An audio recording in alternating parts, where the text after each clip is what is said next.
जैसे शंखों के नाद योद्धाओं की आंतरिक भावना का संकेत है, वैसे ही हमारे शब्द, कर्म।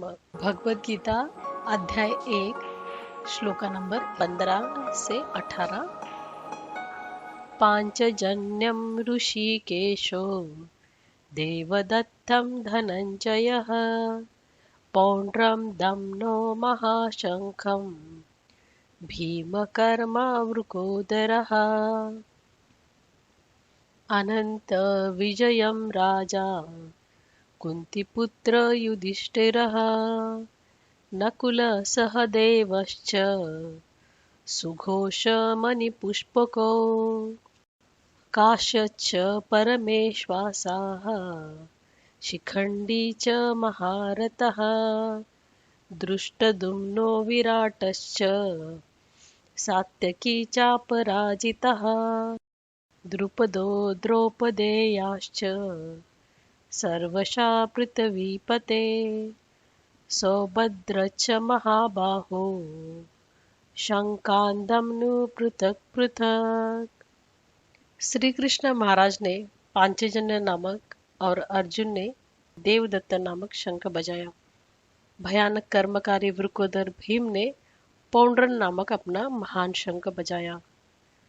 कुंती पुत्र राजा युधिष्ठिर ने अनंत विजय, नकुल ने सहघोष, सहदेव ने मनपुष्पक नाम वाला शंख बजाया। हे पृथ्वीनाथ, महान धनुर्धारी काशीराज, महारथी शिखंडी, दृष्टद्युम्न और विराट, अजय सात्यकी, द्रुपद और द्रौपदी के पांचों पुत्र तथा महाबाहो सुभद्रा पुत्र अभिमन्यु, इन सब ने अपने अपने ओर से अलग अलग शंख बजाए। अब हम देखते हैं इसका शब्दार्थ क्या है। भगवान श्री कृष्ण और अर्जुन ने अपने अपने दिव्य शंख बजाए।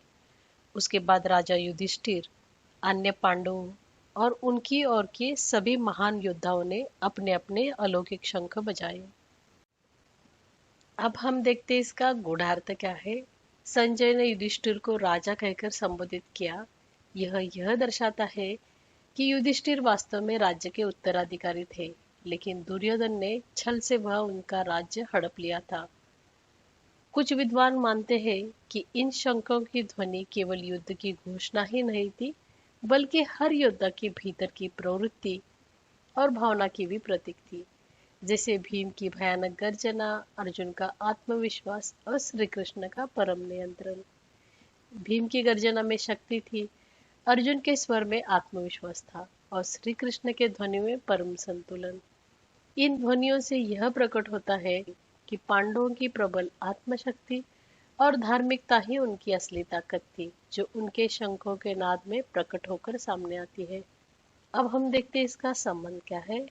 इस श्लोक का संबंध पिछले श्लोक से है, जहाँ भगवान श्री कृष्ण ने और अर्जुन ने अपने अलौकिक शंख बजाए थे। अब हम देखते हैं इसका निष्कर्ष क्या है।